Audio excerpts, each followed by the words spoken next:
Today I'm dealing with a 2011 Chevy Malibu. It's got the issues with the window. It doesn't want to roll up. You hear that buzzing noise. So a year ago I did a video with a car just like this, so I'm kind of familiar with this issue already. I'm going to hold the trigger here and move the door inward. And it's not working. There you go. So it's getting worse, which is good. Okay, so I'm holding it down, it's going down, it's going up. I'm holding up trigger and I'm moving it in, and it's nothing now. So logically, I did it already, but if I was to move the inside of the wires in the door jamb, it'll work. So, which I did, got lucky. So today, just like the last video, we're going to pull this door panel off. I'm not going to go through the entire procedure pulling it off because I just want to get into the meat and taters of what's going on. And we should be able to use our new tool because I got a Power Probe 4, and should be able to use that to figure out what's going on with this issue. But at the same time, I am going to check while it's in here for discrepancy with power. And we're gonna use that Power Probe 4. So let's do that. All right. So we're gonna use the Power Probe 4. I got it set on tip voltage, or well, VTC, voltage direct current. So I'm gonna check this yellow wire. I already pierced it to see if it's gonna show me that it's supplying 12 volts. The window isn't working right now, so I got it in a state of deactivation, which is fine. So it is showing 12 volts, but it's a possibility that it may be showing just like it has high resistance, so it's drawing too much amperage. So what I could do, just supply it with additional 12 volts and see if it works. So if the window's not working, giving it 12 volts and it's still not doing anything. But on my ground here, we do have ground, and I'm pushing the down button. It's showing the back feed of 12 volts here, so I'm gonna give it more ground and see if it'll actually work. So yeah, so without it, it's a helpless ground. With this ground, it actually works. So what I'm gonna do, let me see if I think there's a resistance test function on here. If I can find it. I think it was a driver test. Probably could. Alright, so I'm on the feed test, and I'm going to go to my ground signal. We got 24 ohms right now with no activation. I'm going to move this wire around the harness in the door jamb, and I got it down to reasonable ground. This is 1 ohm, so now it should work, which it is. So I'm pretty much going to go after this ground wire when I pull this door jamb, or pull this wiring harness off for the driver side window system here. And we'll take a look at the wiring and see if we can find our brake. Wiring harness out. Wasn't that bad. You simply just remove the panel and remove all the Christmas trees you'll see here. I'll say the only tricky one was this joker here, but you'll see that at the door lock mechanism for the automatic lock, and you just pretty much just pry this up and it'll release itself. So just make sure the window's up and you're fine. So here's our this is our window. This is not the window, because there's actually a sub harness that goes to the master control switch and some other functions. So this is the connector that goes towards it. So I'm not going to worry about that, because the portion that we need to address is in here. And this accordion looking section here. So we're going to pull this apart. Now this is what I'm assuming, because every time I move it, that's where our problem presents itself. Our black wire is going to be the culprit.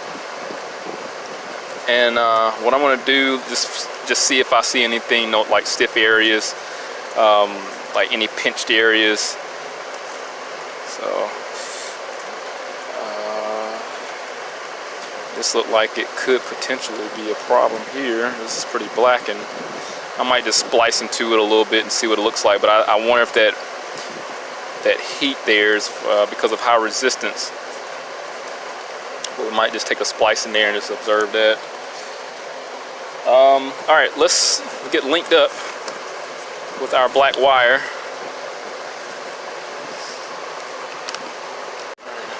I got a pin, a cotter pin that go inside the sub harness that goes to the other sub harness for the window or master control switch there, and some of the other accessories or functions.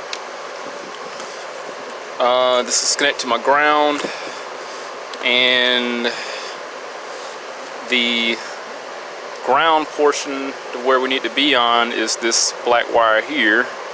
Looking in the back, I can follow that over. Now, when I was observing this did have some crud on it that could have impeded some of the connection there. See that right there? So that might be the reason as to why we're having those issues. So I'm gonna try to get linked up on there. Now, let's just see here, let me show you. So I got my tip on there.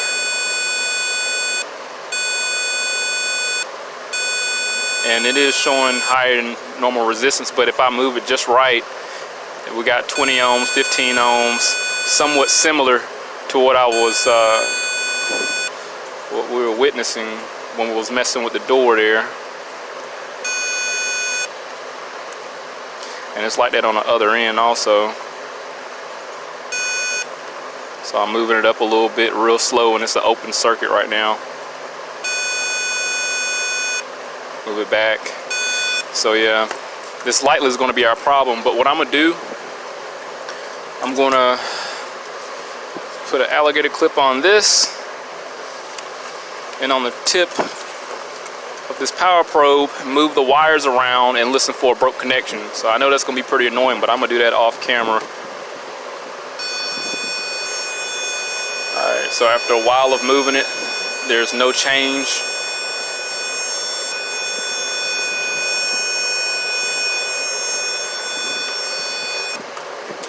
So yeah, after a long while of moving around, I mean, everything sounds echoey now.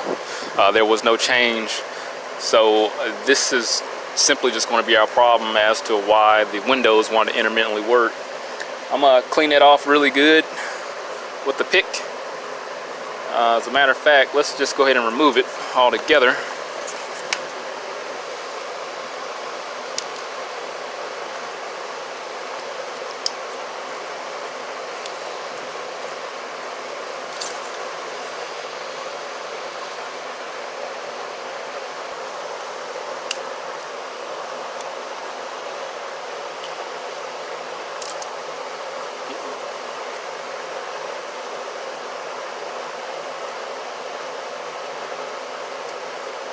Going a closer in like that.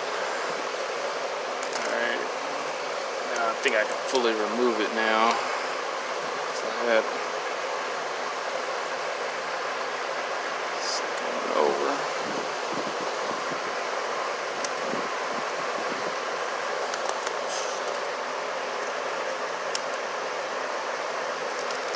There we go. So we got the pin fully removed. Something just like that, that little bit of corrosion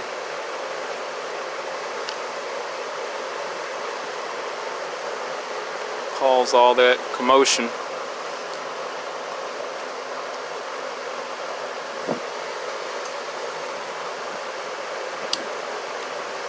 I don't even know if it even picked it up.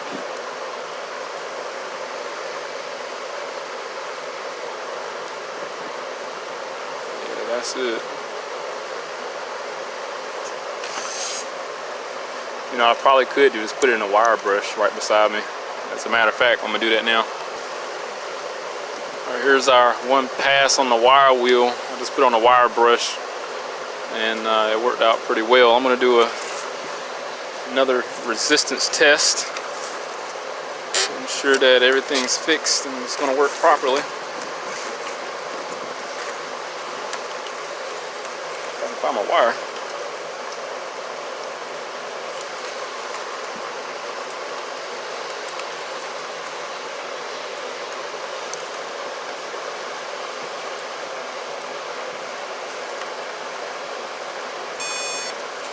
Alright, let's do this. I'm just going to run it across it again like I did before.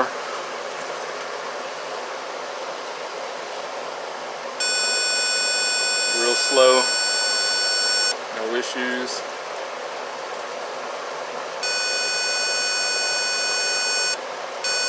Same for the other side, everything's fine. Let's look at the resistance value. 0. I can't hold the damn thing steady. Let me take the sound off. So we got 0 ohms all across the board. Flip it around. 0 ohms. I think that was like 0.1, but this is fixed. I'm gonna do another wiggle test, even though I'm pretty confident this was the problem the whole while. So we got 0 ohms across the board there. I mean, I'm not going to worry about that up top there, but this is fixed.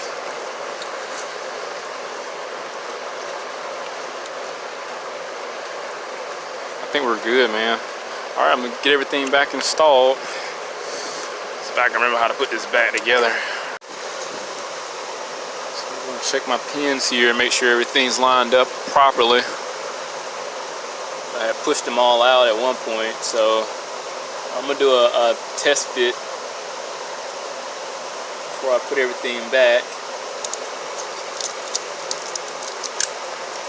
That's that.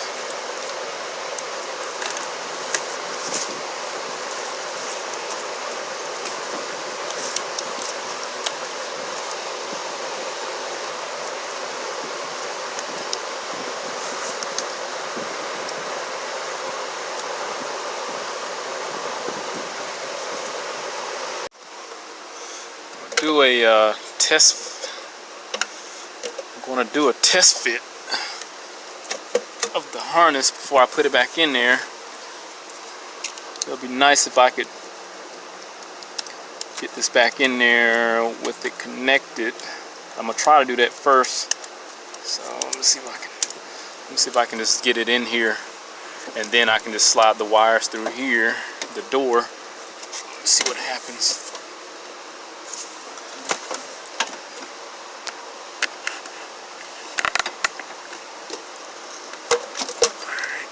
Should lock in place.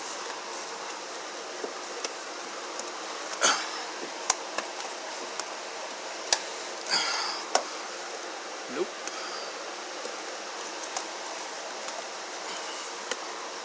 There we go. Alright, I should be able to slide this. The wires here.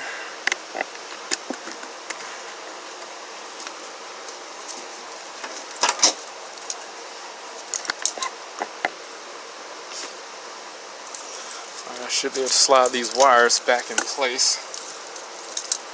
Now when you do remove this, you just pull this cover down. There's like an ear up here that'll keep everything in place. This goes to the door lock actuator.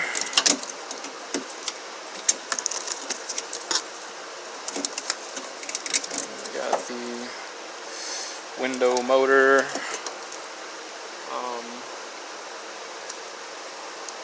Probably like a light.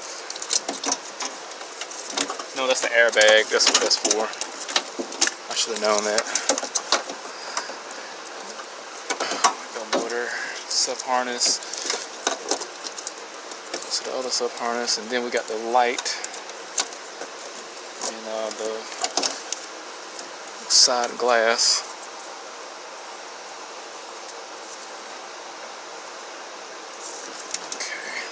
So this goes in there. Threw me off for a second.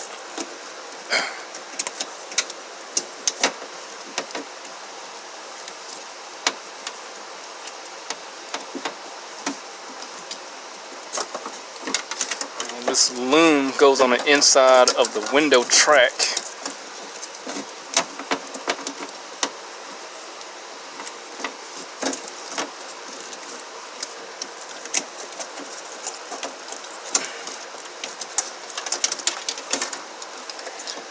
Get that.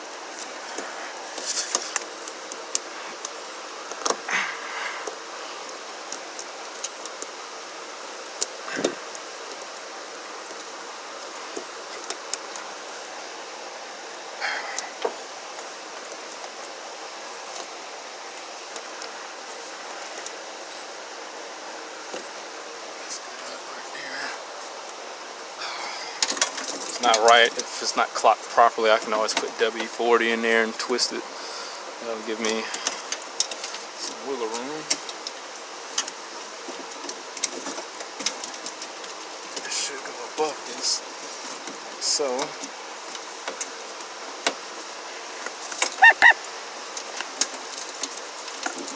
Back in.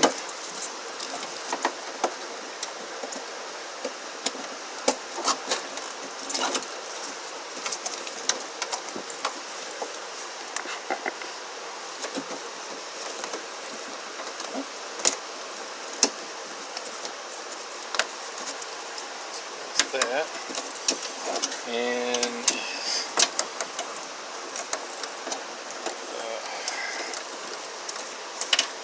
this goes to the speaker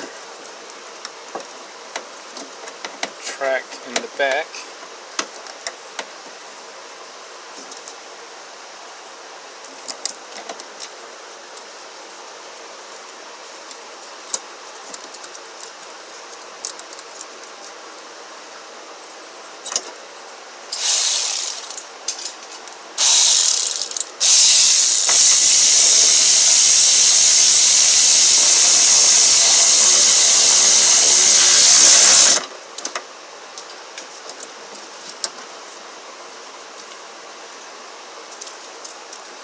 Goes to the speaker. Everything should just fall into place. Trees here.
There, this goes here.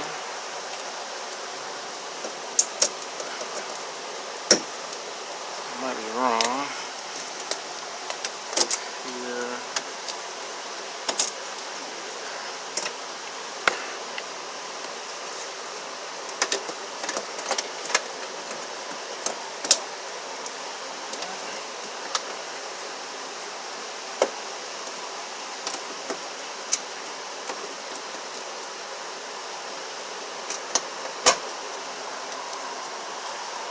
I think I put one in the incorrect spot. I think I'm going to have to go back down here and redo this. Alright, let's go here. This will go here. This looks like it probably goes down there. That probably goes there, and then here. That looks right. Cool.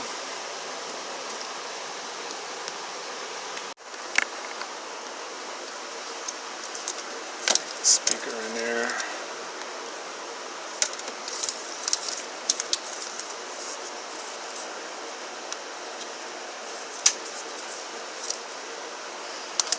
And where does this go? Right on the side. It's only one screw that holds this in there. Oh, going the wrong way.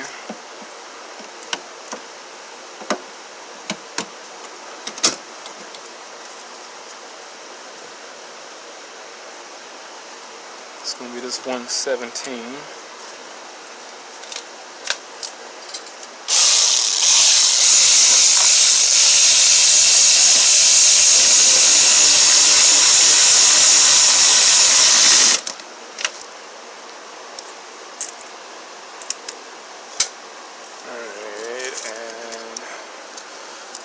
And get this.